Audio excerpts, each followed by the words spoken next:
Yes, Ladies on TV kwoli bwebali kubanga okyagoberera najjo osinzira okubanga gyotulabira. Njagala kubanga nkuwa wano ku byasigalidde oba ku byotaalabye Robert Kyagulanyi Ssentamu oluvannyuma lw'ekivvulu ekyabadde more than successful mu ggwanga erya United Kingdom mu kibuga London kyeyakubye bannayuganda omuziki okumala essaawa 2 n'eddakiika 45 ng'ali ku stage ng'akuba live ku bannayuganda abawangalira sayidi eyo. Kakati ekivvulu ekyawedde ebigambo bingi byazzeekaawo era n'ayitako ate mu kye bayita after party endowooza n'abanga yeebaza bannayuganda abali eyo abazze mu kivvulu ne yeebaza bannayuganda abakoze omulimu gwonna okulaba nga ajja abeere ng'ate akwasaganya ensonga zino ne yeebaza mukyala we Babula Itungo. Era njagala nkuwa akatambi kano nsooke nkuwe nga yeebaza abamu ku bantu abazze bayiwawo omubiri ku lw'ekibiina ekya National Unity Platform nga muno mulimu abantu nga Kkojja Omugezi, mulimu abantu nga Governor Ace n'abalala bangi nnyo, wabula nga sinaba kubanga ng'endayo kkiriza nsooke nkubuuzeeko yonna gy'osinzira okubanga gy'otulabira. Mwasuze mutya abali ku Ladies on TV, mwasiibye mutya embeera kansuubire eri bulungi nnyo ate bwetti bwe tugenda okubanga tusimbula olunaku olwaleero. Ate naba kubanga osubscribinga ku channel yaffe kkiriza nga olaba ekigambo subscribe kikwateko, kwata kade ka notification obeere ng'ate tomisinga nsonga yonna. Kajja kuyambako okujjukiza obeere ng'omu ku abo abanasooka ng'okumanya Ladies on TV ng'etaddeyo. Webale kubanga okyatugoberera sooka owulirize bino nzije tubeere nga tweyongerayo.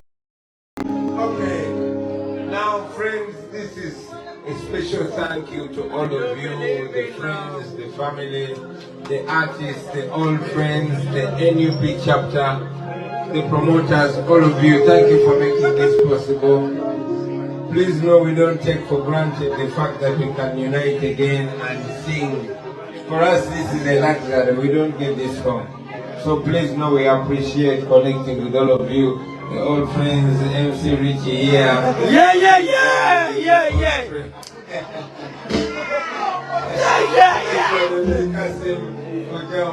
I can see all of you here.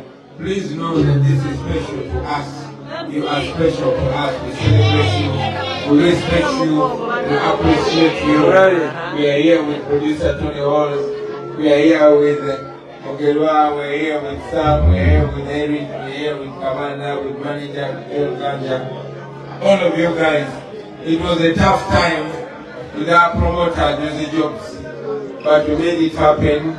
At least we made the maiden show. For all the wrongs, for all the mistakes, that's my responsibility, that's my mistake. For all the success, that is the hard working of the team. Give them a big round of applause. Next time we'll make it better. We always want to present Ugandan music in a better picture. We can be like the Senegalese, like the Nigerians. We can get to that level and we will get to that level. But for now, please feel happy, just enjoy. We wanted to make this exclusive, make this decision very late. Michael Uma, ladies and gentlemen, a round of applause for Michael Uma, the music director. A round of applause for Joseph Sachs. On the saxophone, Joseph Sachs. Yes. Thank you. Yeah. Ladies and gentlemen, there's a very special person who were not able to make it with to this concert, and we have to give thanks to him. That is producer Paddyman. Big up on the stage. Producer Paddyman. Yeah, thank you. This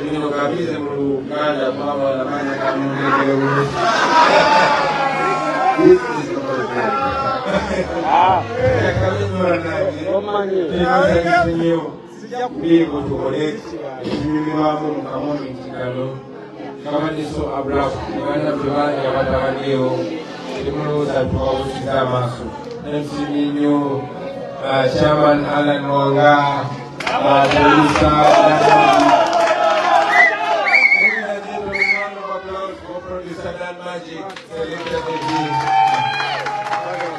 Yeah, we are here with the first lady. We are here with Haji. We are are here with DJ Belazo. Ladies and gentlemen, a big round of applause for my brother Kasim. Kasim Jericho made it possible and the entire team. Now, a big salutation for General Megadi. General Megadi. Lucia, manager Lucia, Charlie, big up Rasta. Yeah, to all the old friends, Andaman, big up yourself. Ricky, big up yourself. Regan, big up yourself. Yeah, man, you so many one again. Man, you go down, Mugezi. President Kanuko, Nange, one. Richie, big up yourself. Richie, big up yourself. I was working from a long time. Yeah. Okay. Yeah. Now this team, this is a very special team. This gentleman is called Eric. That gentleman is called Kawanda. This gentleman is called Sam, Pastor Sam. This gentleman is called Mugela. The music director, Firebase, Tony Owens. Tony Owens! Those are Muslim one.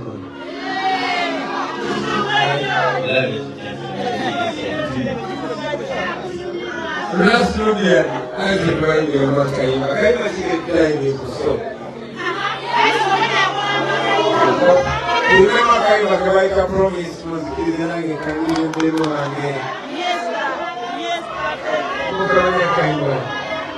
That's all. Yes, embeera bwete bwe yabadde kino kyabaddewo ng'ekivulu kimaze okuba nga kiggwa era ndowooza omuwulidde ng'abagamba kayimba kike tutayimbye ku sho ke tuyinza okuba nga ate tubakwasaganyizaamu ekyo n'ekifaananyi baali bakatuuka ye ne mukyala we Babula Itungo Kyagulanyi Nubian Lee yali yamaze dde okutuuka Ssaabayimbi Big Eye naye yali yamaze dde okuba ng'atuuka mu kibuga London n'abantu abalala bonna be baali batambudde nabo kuli Danny Magic Danny Magic ono nga naye ali omu ku ttiimu abakwasaganya ensonga za ebya music mu Firebase crew oba Firebase entertainment kwabaddeko Selector Devi era bano nga be bavunanyizibwa ku nsonga z'okuselectinga n'okukwasaganya ebya music ebya Robert Kyagulanyi Ssentamu be bantu be yali atambudde nabo naye nga byonna byatambula successfully era ekivulu kyaggwa kati ekiddako ye National Wide Tour NUP National Wide Tour eya National Inter Platform ey'omulundi ogwokubiri oba second phase era nga wano bannayuganda bangi balindiridde ki ekigenda okubeera nga kiddako wabula amawulire gavuddeyo ebbanga lyonna nga googera ku Masaka nga kiraga omukulu yandisimbula e Masaka. Red Zone TV kwoli webale kubanga okyatugoberera bino n'ebirala ebifaanana we biti teweetaaga kubanga obimiisinga kasitoba nga tonaba kubanga osubscribe nga kikole kirira nsawolabe ekigambo subscribe kikwateko kwata kade ka notification opaire nga ate ojjukizibwanga